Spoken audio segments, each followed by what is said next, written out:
All right.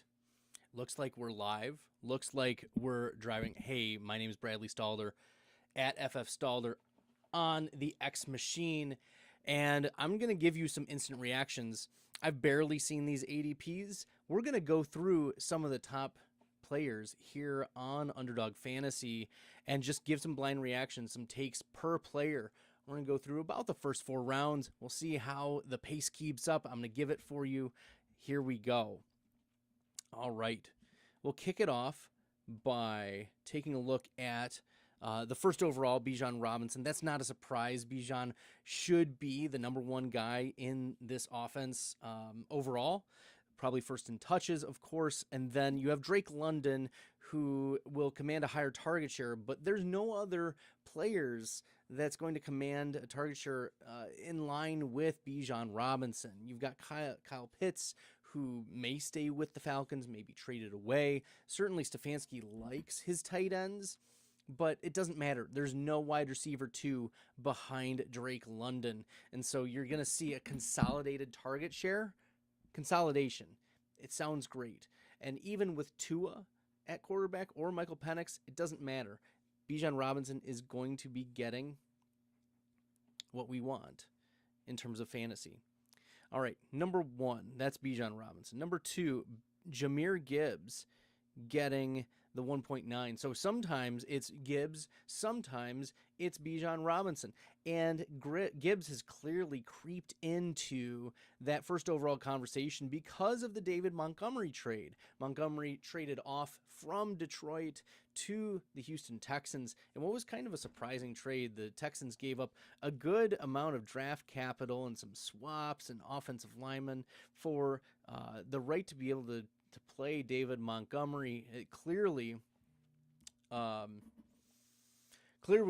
looking at a situation where Gibbs could just hold on to all of it. And yes, the Detroit Lions could lean on some goal line touches for Isaiah Pacheco, but I wouldn't anticipate too much. Still, the reason why they moved off David Montgomery and replaced him with an Isaiah Pacheco is because of that trust for Jahmyr Gibbs to handle a massive, massive workload yet again for the Lions.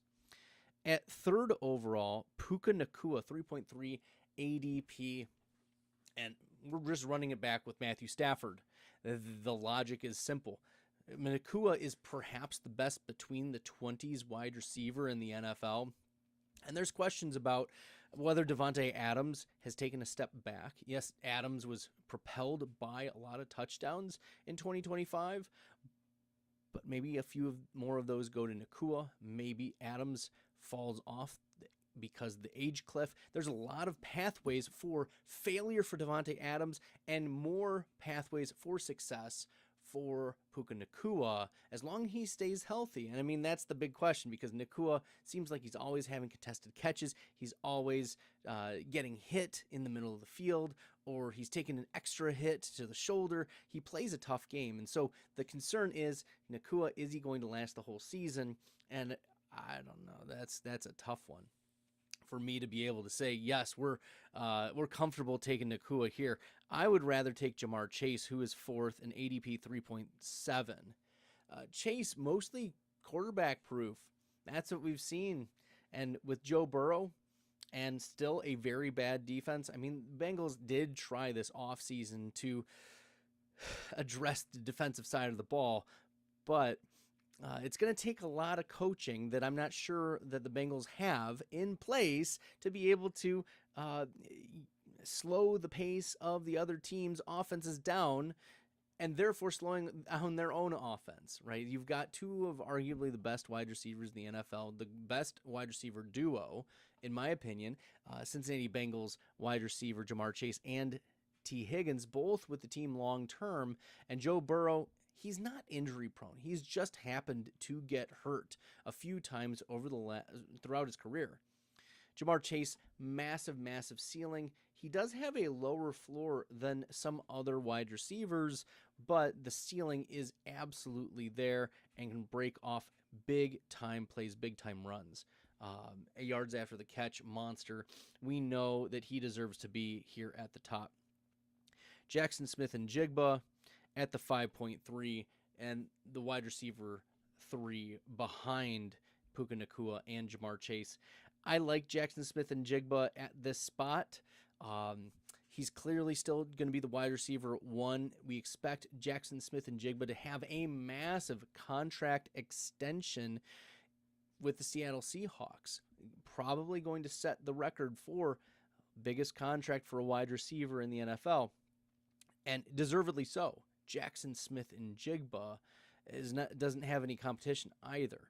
You think about who's at the running back position: Emmanuel Wilson, Zach Charbonnet coming back from an ACL. Who's at tight end? AJ Barner? No. Who's at wide receiver outside of JSN? It's Rashid Shaheed. And Shaheed is a respectable wide receiver too. Like, he played well beside and along Chris Olave when they were in the Saints. But Rashid Shaheed is the only competition. And it's not really a competition. Jackson Smith and Jigba is clearly the number 1 guy there. I like this spot. Jonathan Taylor at the 6'5". I don't know how I feel about this one. This feels a little high for Jonathan Taylor. I get it. He is the focal point of the offense. We've seen Michael Pittman move on. There's not much in the way of the tight end position. I mean, Warren is a player that can take a year 2 leap. But Jonathan Taylor, this high, he's starting to get into that peak apex point for running backs. I'm okay with him maybe after CeeDee Lamb, Amon-Ra St. Brown. I feel like this is a little high for Jonathan Taylor.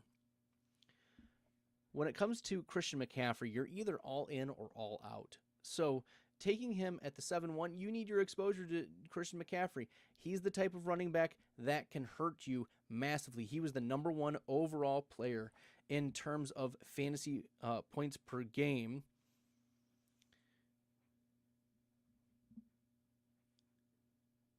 Number 1 player by very far, by a wide margin in 2025. So yeah, I'm in on taking more shots on McCaffrey. Now, I'm keeping in an even level. I'm taking my 8% of McCaffrey here at 7th overall. I think this is a clear tier drop below to what type of ceiling CeeDee Lamb or Amon-Ra St. Brown or any other player can access in terms of just massive, massive upside. Christian McCaffrey can yet again be the number 1 overall player in fantasy for 2026. Now, CeeDee Lamb at 8th, 8.8 in ADP. We saw a down year for Lamb. He suffered injuries. George Pickens was certainly a player who played arguably better than Lamb in 2025. But this is betting on a bounce back. George Pickens, known for his big playability, and those are not as reproducible. So I think long-term, you've got a healthy CeeDee Lamb, you bring back George Pickens, and then there's also the chance that Pickens doesn't remain with the Cowboys. It's non-zero that Pickens moves on. Most likely he stays. However, if I'm taking shots on CeeDee Lamb, I am okay in terms of taking CeeDee Lamb in the first round still. He's proven time and again that he has massive ceiling, he has the upside, he has the pathway to be able to access the wide receiver 1 overall, and if an injury besets any of these wide receivers, CeeDee Lamb could be the wide receiver 1 overall. We've seen Dak Prescott be able to sustain him at this spot. Okay, Amon-Ra St. Brown 9.0, still a first round pick. I like the Amon-Ra St. Brown pick. This is a solid 9.0. Boom. This is a player who has time and again and been a very high floor flex type of player. Like every week, he's going to give you 12 to 15 points. But then last year, we saw an access of a ceiling that was unparalleled. His top 5 rate was into the elite territory. So if anything, Amon-Ra is a little bit low. Like, that's why I'm saying we probably want to move Jonathan Taylor below CeeDee Lamb, Amon-Ra. That's where I would put him. So in this blind reaction, wow, yeah, Amon-Ra, I think you're getting a good deal at 9th overall for Amon-Ra St. Brown. Now, 10th at the 10.3, Justin Jefferson. Justin Jefferson at the 10.3. I am very interested in taking a look at what Justin Jefferson is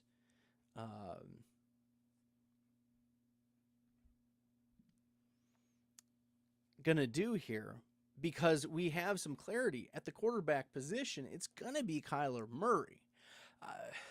I love J.J. McCarthy as much as the next guy, probably a little more than what you would expect if you were paying attention to any of the things I had been saying since the start of the 2025 season. I've been in on J.J. McCarthy, and a lot of it was environment and coach driven.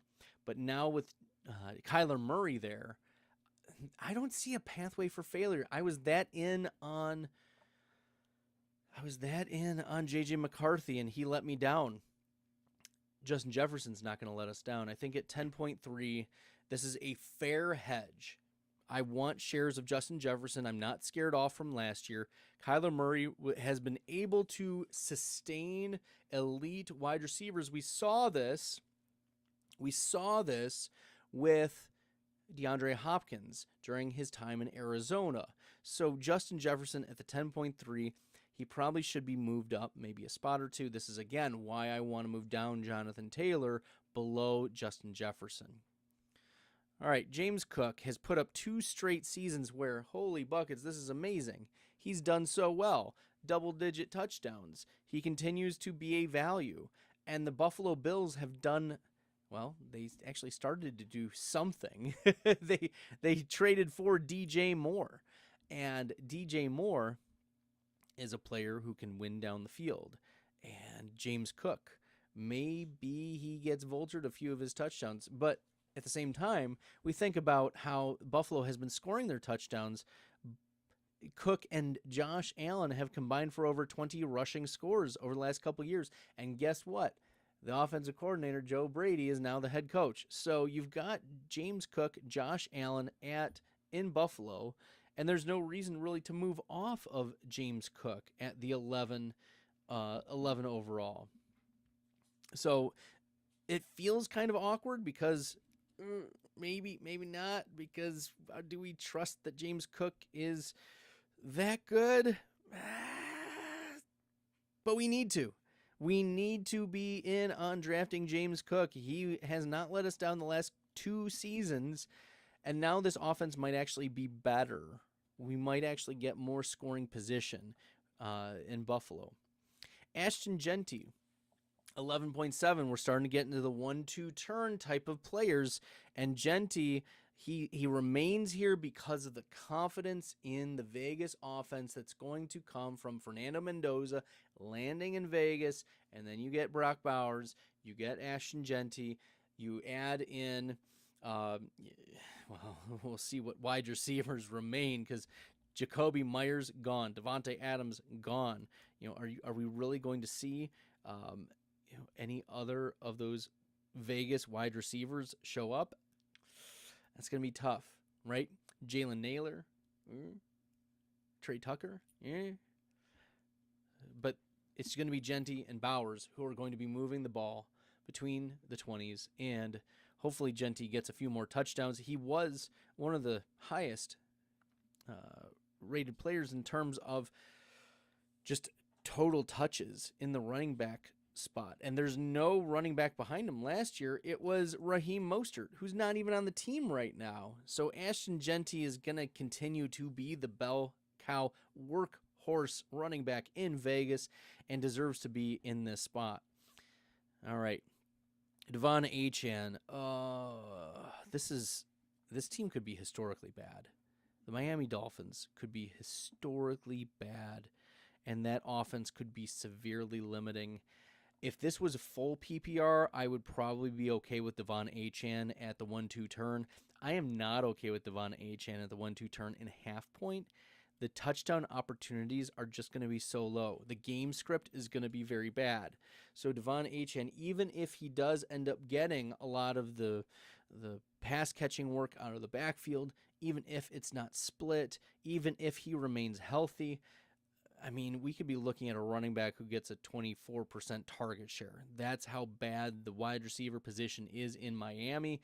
I am in on taking a Devon Achane. Okay? I'm in on taking Devon Achane if it's later or if we're in PPR settings. But I'm not in on Devon Achane in this half point setting at the 1-2 turn. So we need some value.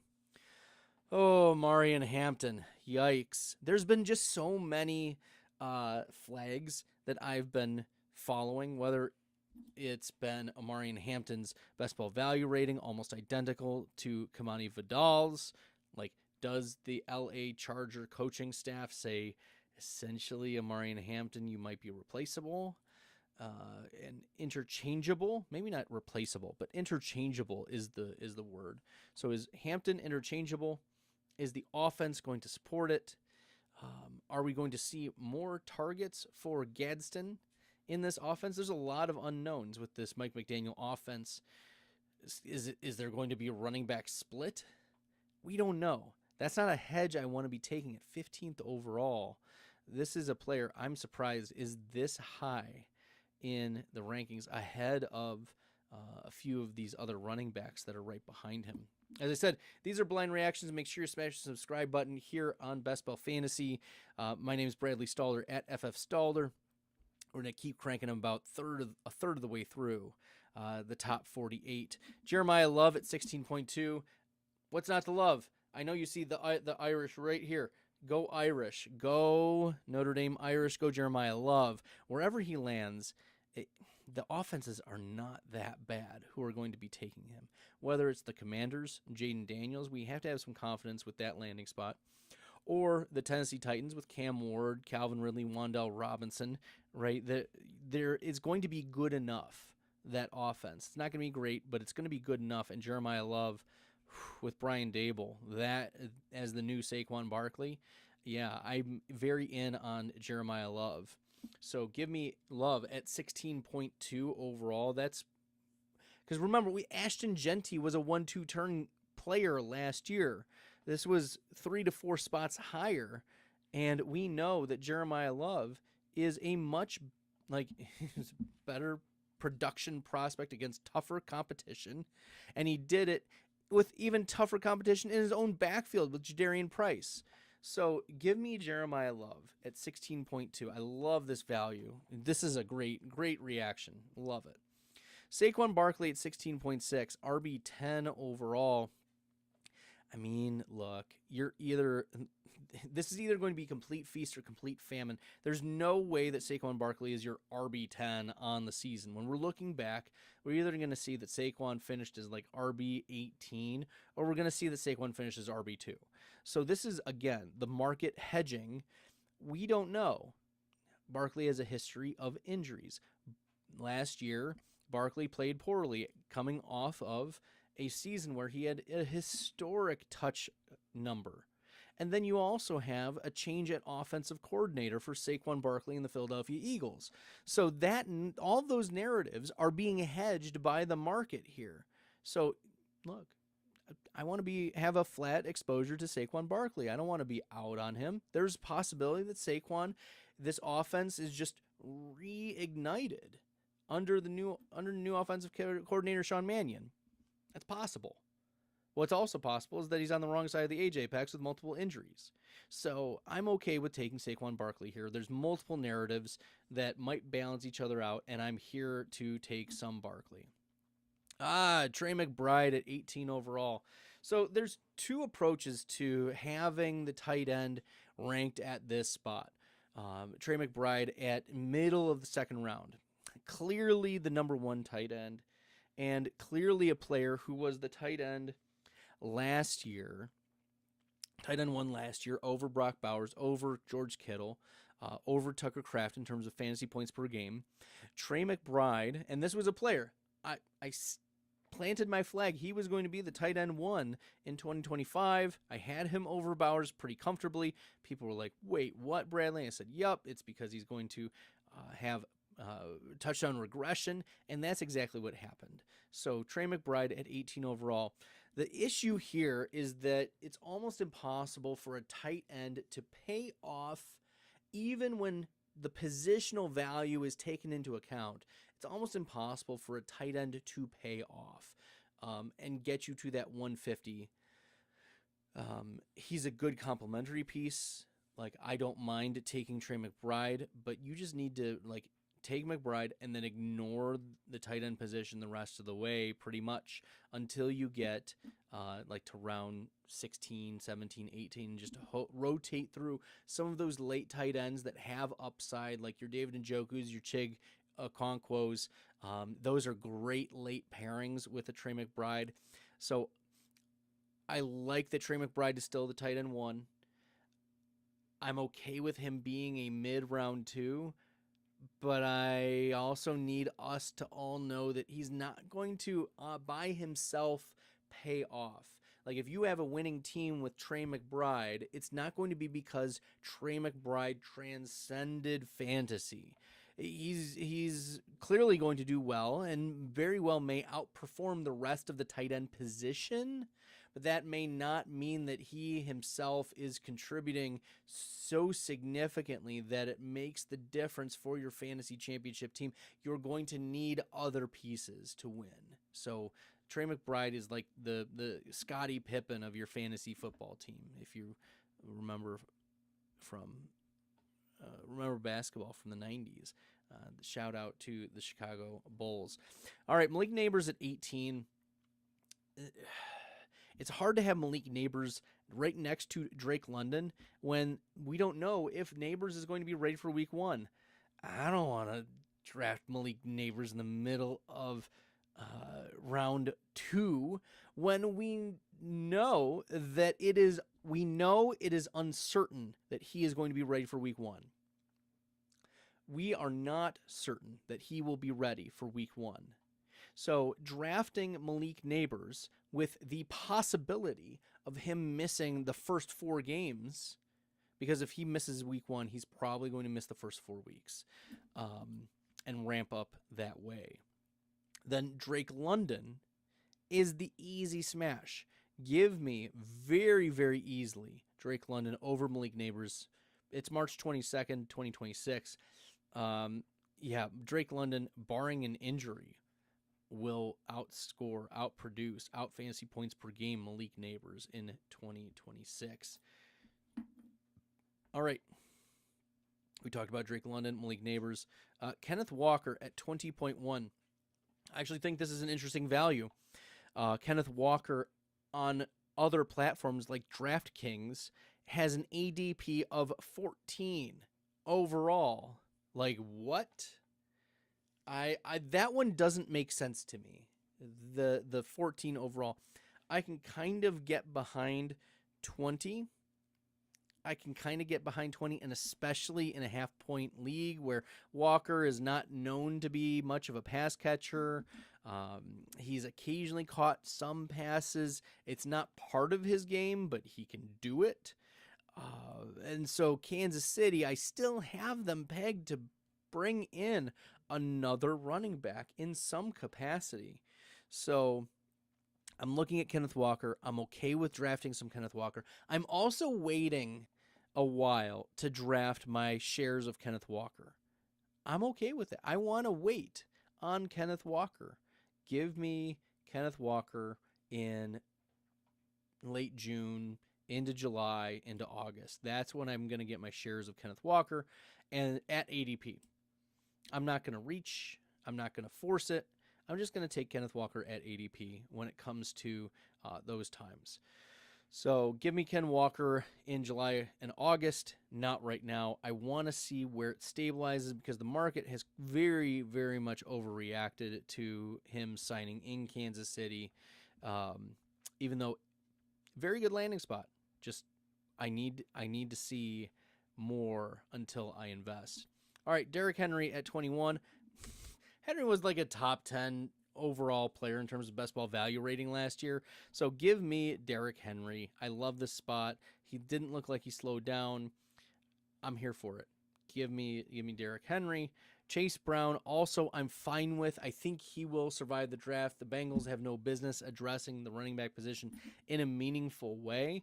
Plus, they're not in a real position to take anyone of significance. So, like, you think about like even a mid-day 2 pick, Chase Brown addition, maybe just as a backup.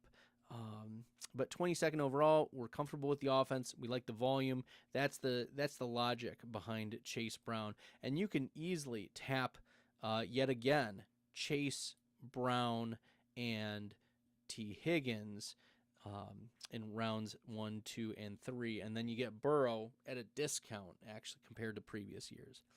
All right, Brock Bowers at the tight end 2 at 23 overall. I'm cool with that as well.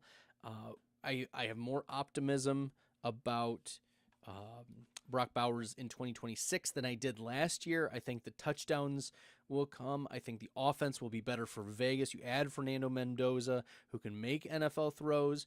You have Ashton Genty, who is still very good. And Bowers was hurt last year, too. Let's not forget that. So we're here to draft some Brock Bowers. 23 overall. If you miss out on Trey McBride, I'm okay with you tapping on some Brock Bowers, but not double tapping. You don't want to you get a falling Trey McBride and then you also double tap with Brock Bowers at the 2-3 turn. No, that's not what we want to do. So, bully tight end is a recipe for failure in the best ball streets. George Pickens, 23 overall. He's wide receiver 9, and we like the upside. If he stays on Dallas, I still think this is a little expensive, but he put up top 5 numbers. Granted, that's with CeeDee Lamb hurt. When Lamb was out, Pickens feasted. He absolutely crushed. And so his points per game in many of those games were inclusive of games where Lamb missed or Lamb was injured or he left early or he was slowed down or he was a decoy.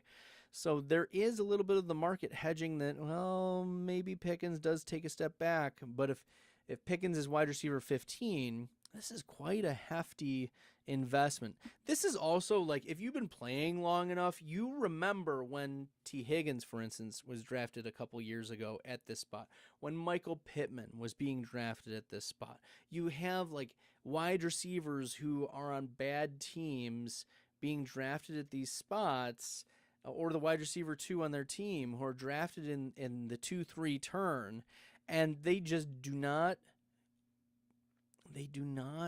pay off their ADP. So this is maybe where you want to pivot structurally to a running back or a tight end. Just some food for thought, just based on experiences that I've had here. All right, Nico Collins here.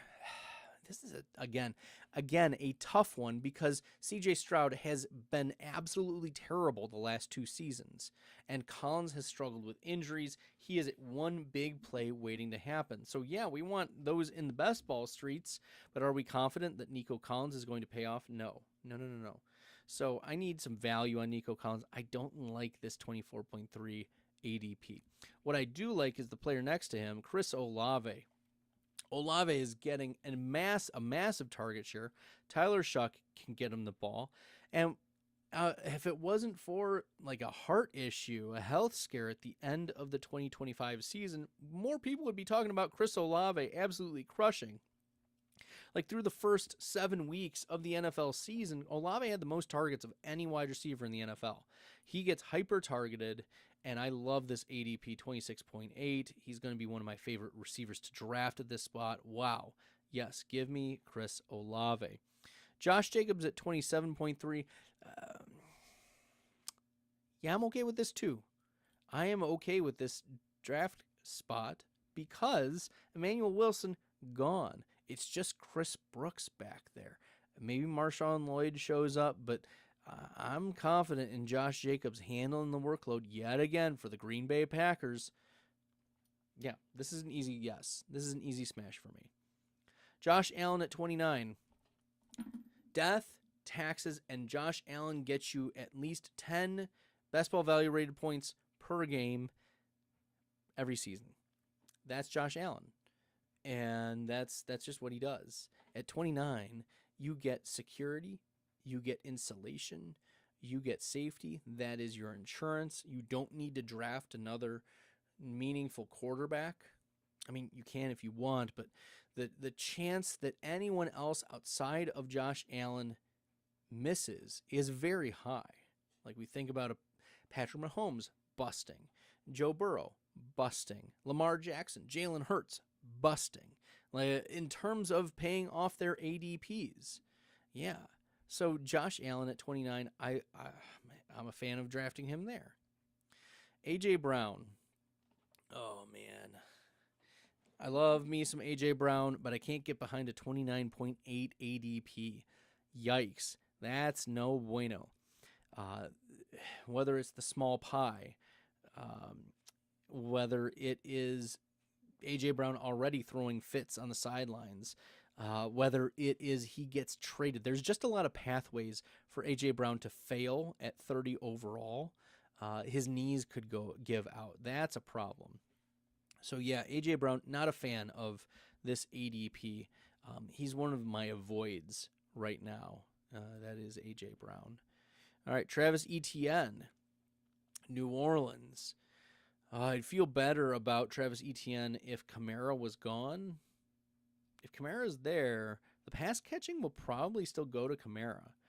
Etienne between the tackles, Etienne at the goal line. I'm fine with mid-third round Travis Etienne. Don't feel great about it.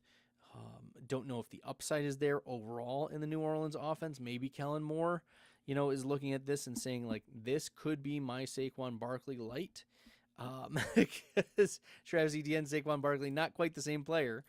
But I am in on Etienne if we can get Kamara out of there. Because Kamara's target share is very high. I'm here for Etienne. Breece Hall is the classic example of your extremely good player on a very bad team. And the Jets have done nothing to show that they're serious about winning in 2026. They traded for Geno Smith. That tells you all you need to know about Breece Hall and his ADP. Holy buckets. Yikes. And yes, Breece Hall can catch passes out of the backfield. He'll have a double-digit target share. He can break away, have great breakaway runs. He can have just explosion plays, breakaway runs, broken tackles, all of it. Breece Hall, very good player. But hard to see him paying off at 31 overall. All right, Tet McMillan. I'm out. I'm out on Tet McMillan. I'm out. I love the talent. 25% target share. You can't argue with it. But what we can argue about is Bryce Young. He cannot sustain consistent wide receiver play for the players in Carolina. He just can't. He's barely 6 foot. He can't throw for 200 yards in a game. And that really limits the ceiling for players like Tet McMillan. So to get Tet McMillan in the middle of the third round, hate it. Hate. It's like I'm turning into the Grinch. Hate. Tet McMillan. Right? I love McMillan on even just an average offense. But do I have confidence that Canales can squeeze the most out of Bryce Young?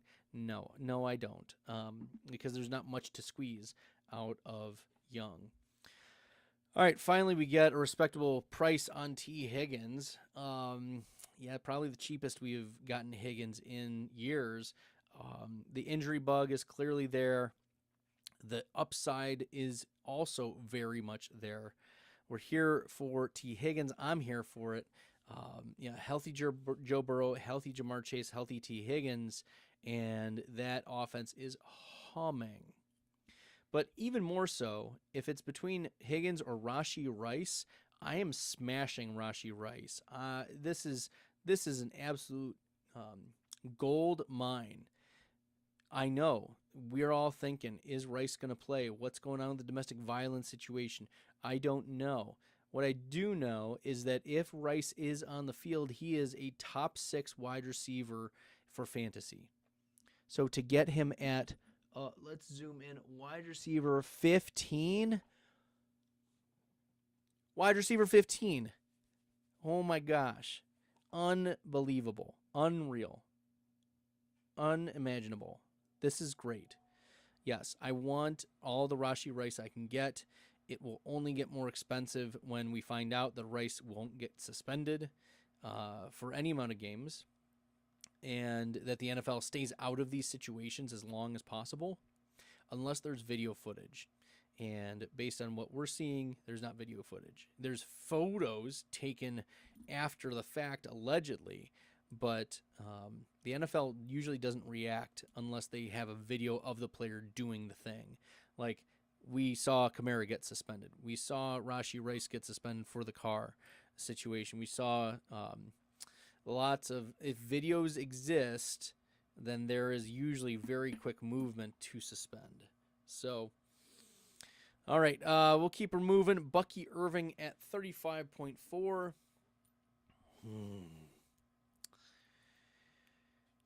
Yeah, I think we got to get some exposure to Bucky Irving. We got to get some exposure. The Rashad White's gone. Kenny Gainwell, I don't know how his game is going to exactly translate to Tampa, because we saw absolute career season with Pittsburgh for Kenny Gainwell, but it's because Aaron Rodgers just kept dumping off. And that's what happened with Kenny Gainwell. And Gainwell also had just a couple games where Jaylen Warren was out, and so he handled the majority of the workload and had absolutely explosive games and fantasy outputs. So that affected him positively. Not sure if Kenny Gainwell is going to take on the Rashad White role, but if it is the Rashad White role, very, very valuable handcuff. Not a position where it's going to impact Bucky directly. So at 36 overall, approximately, I'm okay with getting some exposure to Bucky Irving. Kyron Williams, yeah, I mean, look, Blake Corum was ramped up even at the end of the season, and Kyron Williams was crushing. So, yeah, I'm here for Kyron Williams. I like this at the 3-4 turn. The Rams are still going to be one of the most dangerous offenses in the NFL, led by Stafford, Devontae Adams, Puka Nacua. Kyron Williams also going to get a lot of the goal line work. And he catches passes. We like that. We like that for our running backs. Garrett Wilson at 36.8. He'll get a 30% target share, and it won't matter. That's what's so sad, is Geno Smith. May we see some spike weeks? That's I think the best case scenario for Garrett Wilson. Is Garrett Wilson gets some passes down the field to from Geno Smith, and we see just a few explosive plays in games where the Jets are so far behind. It really will behoove the Jets to get a wide receiver in the draft to protect Garrett Wilson, because teams will just put their best cornerback and double cover Garrett Wilson, and Geno Smith will lead the league in interceptions yet again if the Jets don't get some respectable wide receiver 2 option there. Now, McConkey at 38.6, is Keenan Allen going to return? I don't know. But if Keenan Allen returns, this is arguably one of the worst ADPs in the first 4 rounds. I don't want anything to do with Ladd McConkey if Keenan Allen is back. Keenan Allen actually had a few useful games for the Chargers last year, and it looked like he was just a ghost, a shell of himself. Like, yeah, maybe we have Mike McDaniel talking Harbaugh out of Keenan Allen, but again, this is a situation for Ladd McConkey where 38.6, I want to wait. I want to wait and see what happens. This is not a player that I am drafting at this point in the offseason. I don't trust this ADP. There's a lot of pathways for failure, and there's really only one pathway for success, and that is for Keenan Allen to not re-sign and the Chargers not to make any other moves. Ladd McConkey certainly has some ceiling, some upside. We saw that his rookie year, but really disappointing sophomore season. All right, Emeka Egbuka at 39.7. Oh, man, I don't like Egbuka here. I know Mike Evans is gone. I don't like it. I don't like this spot for Ibuka. Please give me someone else at this spot. I know Mike Evans is gone. Chris Godwin is going to be there. Jalen McMillan was also useful. There's still some mouths to feed in Tampa. I think the reason why it is this low, though, is because of the Baker Mayfield fear. And I think that if you're going to take Ibuka, you need to draft Baker Mayfield. Like his ADP is so much lower. We look at just the quarterbacks of the quarterback ADP for Baker, and Baker Mayfield at quarterback 19, an absolute value. We love to see that. So quarterback 19 for Baker. I'm in on that ADP, and I do want some exposure to Ibuka. But we also need some clarity and see if Ibuka really is running as the wide receiver one in this offense. If he is, this may be a good value, but I want to wait a little bit on Ibuka as well.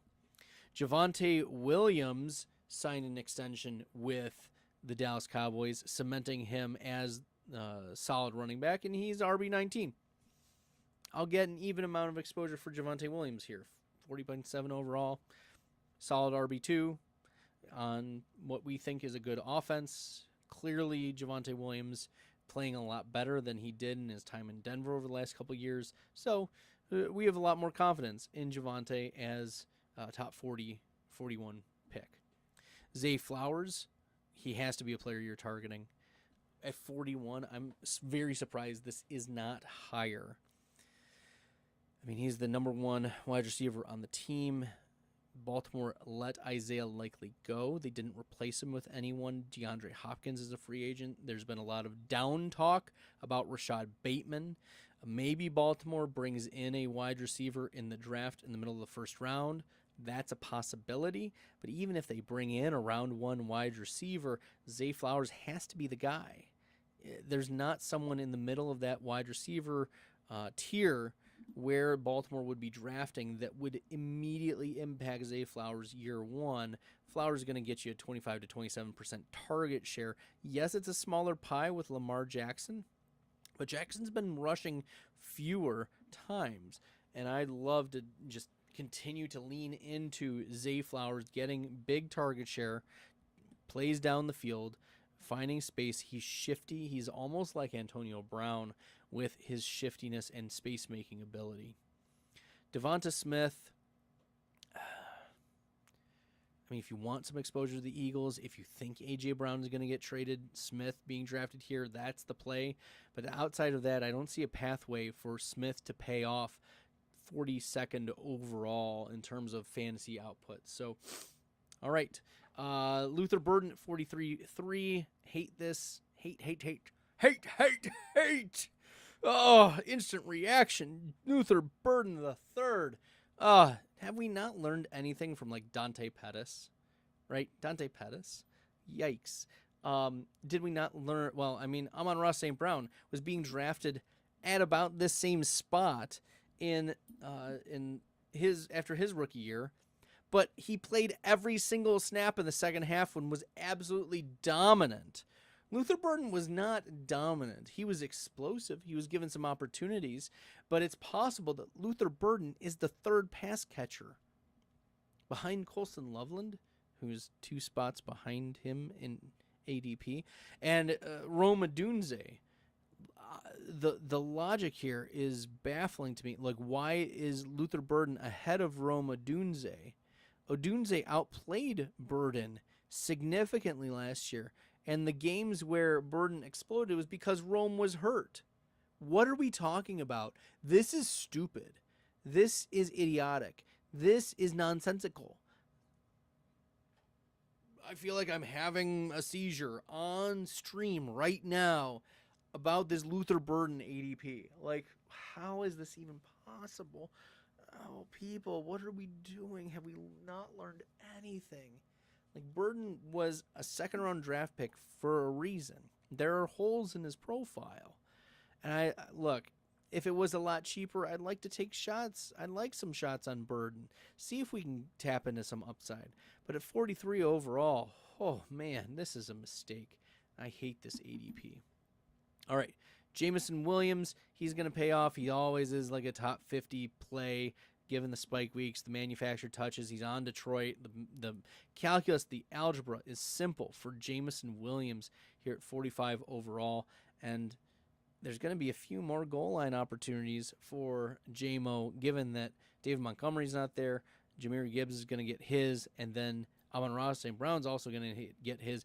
Is J-Mo next in line? Think the answer is yes. And we know that the spike weeks come even at, sometimes our expense.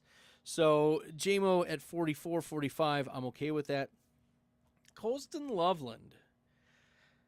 I feel better about this ADP than the Luther Burden one. Holy buckets, though. This is very, very, very expensive.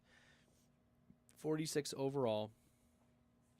We would need Loveland to put up something like a Trey McBride season for last year to pay off like value 1-1.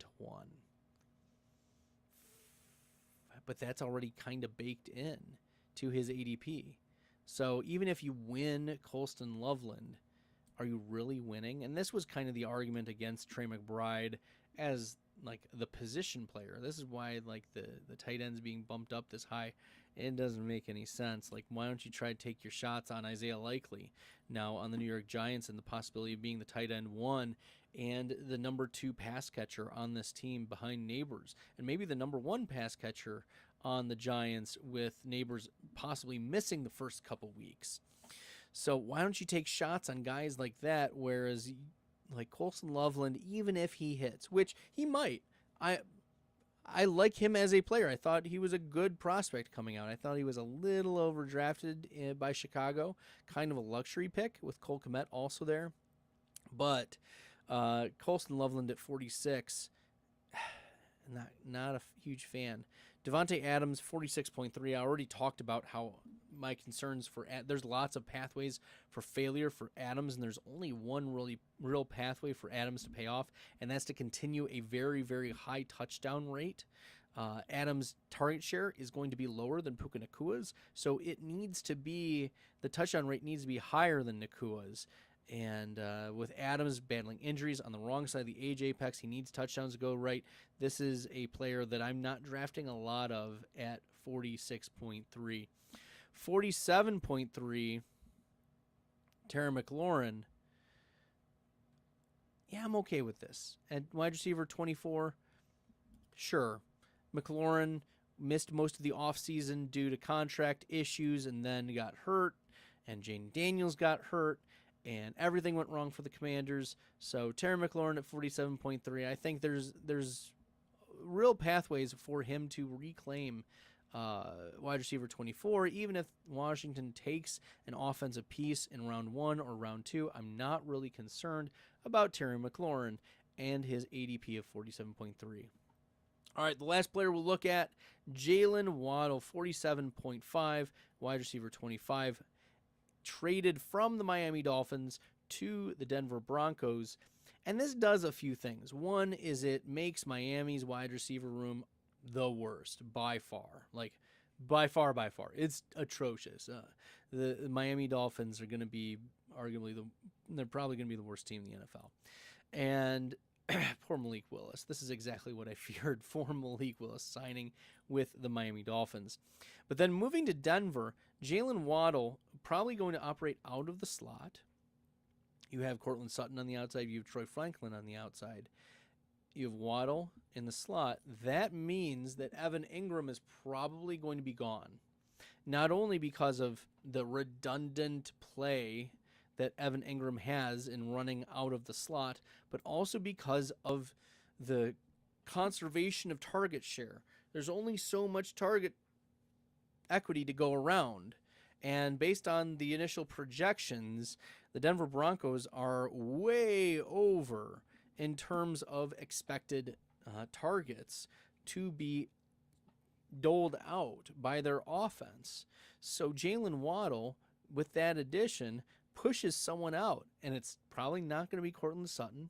I mean, maybe there were some talks of should Sutton get traded. That's a possibility. I think unlikely, but possible. You have Troy Franklin. He's not going to go anywhere. He is an ascending player, and he is the shower narrative, playing college ball with Bo Nix, so I don't think he goes anywhere.